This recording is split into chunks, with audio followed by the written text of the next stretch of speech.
સુરતમાં ચંદની પડવા પહેલા જ નકલી ઘીનો જથ્થો ઝડપાયો છે। સુરતના અમરોલી વિસ્તારમાંથી એસઓજીની ટીમ નકલી ઘીના જથ્થા સાથે 4ને ઝડપી પાડ્યા। દિવાળીના તહેવાર પહેલા જ સુરતમાં સ્પેશિયલ ઓપરેશન ગ્રુપની ટીમે મોટી કાર્યવાહી કરી નકલી ઘી બનાવતી 3 ફેક્ટરીનો પર્દાફાશ કર્યો છે।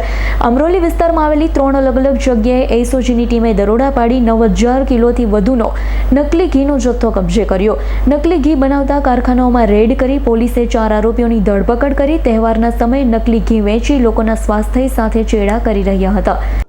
માનનીય પોલીસ કમિશનર સાહેબ દ્વારા દિવાળીના પર્વ જે અત્યારે આવી રહ્યો છે એના અનુસંધાને એક સ્પેશિયલ ડ્રાઈવ ગોઠવવામાં આવી હતી।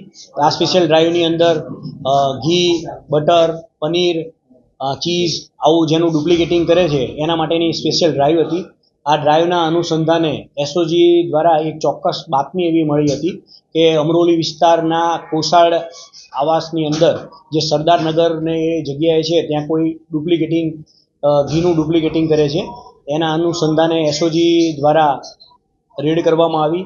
જે રેડની અંદર માધવ ડેરી પ્રોડક્ટ નામની એક કંપની બનાવી એની આડની અંદર અલગ અલગ નામથી ઘીનું બોગસ પેકેજિંગ કરી અને માર્કેટમાં વેચતા હતા।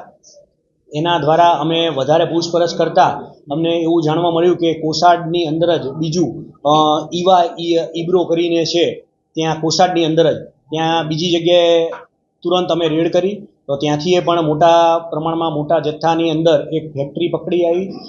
એના પૂછપરછ કરતાં એની બાજુમાં અમે ગયા તો ત્રીજી પણ એવી ફેક્ટરી મળી આવી જેના માલિકો અલગ અલગ પોતાની ફર્મ બનાવી।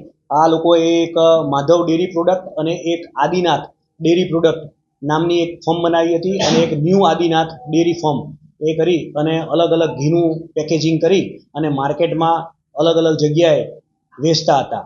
આ જે કંપની જે ઘીની ફેક્ટરી છે એના માલિકોના નામ છે જયેશ કુમાર રમેશચંદ્ર મહેસુરિયા, એક અંકિત ટેકચંદ પંચીવાલા, સુમિત જયેશભાઈ મહેસુરિયા અને દિનેશભાઈ તેજાજી ગેહલોત। આ જે અગાઉ આ લોકોના અમે પૂછપરછ વધુ કરી તો એ લોકો ડીસાના વતની છે અને ડીસાથી જ આ વસ્તુ આ લોકો શીખીને આવ્યા હતા અને છેલ્લા 2 વર્ષથી આ કામની અંદર આ લોકો કાર્યરત હતા। Bureau report S9 news Surat. અમારી તમામ માહિતીથી અપડેટ રહેવા માટે જોડાયેલા રહો S9 ન્યૂઝ સાથે।